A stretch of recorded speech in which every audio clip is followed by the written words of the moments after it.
అవతార పురుషుడు వస్తే ఆయన మళ్ళీ మళ్ళీ పుట్టాల్సిన పని లేదు. కాబట్టి ఆ నిజమైన అవతార పురుషుడు తను ఎలా పరిచయం చేసుకుంటాడంటే, నేను కూడా అని పరిచయం చేసుకోడు, నేనే అంటాడు. అదిగో ఆయన ఒక్కడే అన్నాడు అన్నమాట, నేనే. ఎందుకంటే అలాంటి లక్షణాలు ఇంకెవరికి ఉండవు. అనంతం ఒక్కటే ఉంటుంది. భగవంతుడు అనంతుడైతే, అనంతం ఒక్కటే అయితే భగవంతుడు కూడా ఒక్కడే. ఆ ఒక్కడే తాను పరిచయం చేసుకునేటప్పుడు నేనే అని అంటే పక్క మతాల వాళ్ళు ఉలిక్కి పడకూడదు, బాధపడకూడదు, కష్టపడకూడదు. ఎందుకంటే మీకు అర్థమయ్యేటట్టు చెప్తా. కొన్ని నేనే అనకపోతే అపచారం. మీ నాన్న ఎవడరా అంటే ఆయన కూడా అంటే అపచారం. నీకు అర్థమైంది అనుకుంటా మన బోలు వాసులకి.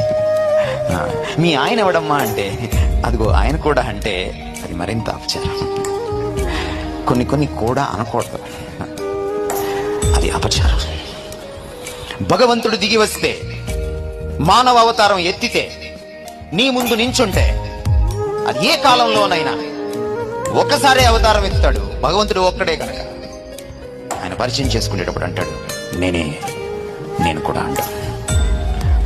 దాన్ని చూసి మనం బాధపడకూడదు. కొంతమంది అనుకుంటారు ఈ క్రైస్తవులకి సంకుచితమైనటువంటి మనస్సు, వీళ్ళది నేరో మైండ్, వీళ్ళు అన్ని కలుపుకుండే బ్యాచ్ కాదు. అవును, మేము అన్ని కలుపుకుండే బ్యాచ్ కాదు. సత్యం అన్నీ కలుపుకోదు. అన్నీ కలుపుకుందామన్న విశాల హృదయంతో పక్కింట్లోని కూడా మా నాన్న అని పిలవలేను. కొన్ని విషయాల్లో విశాల హృదయం పనికిరాదు. ఎందుకంటే సత్యం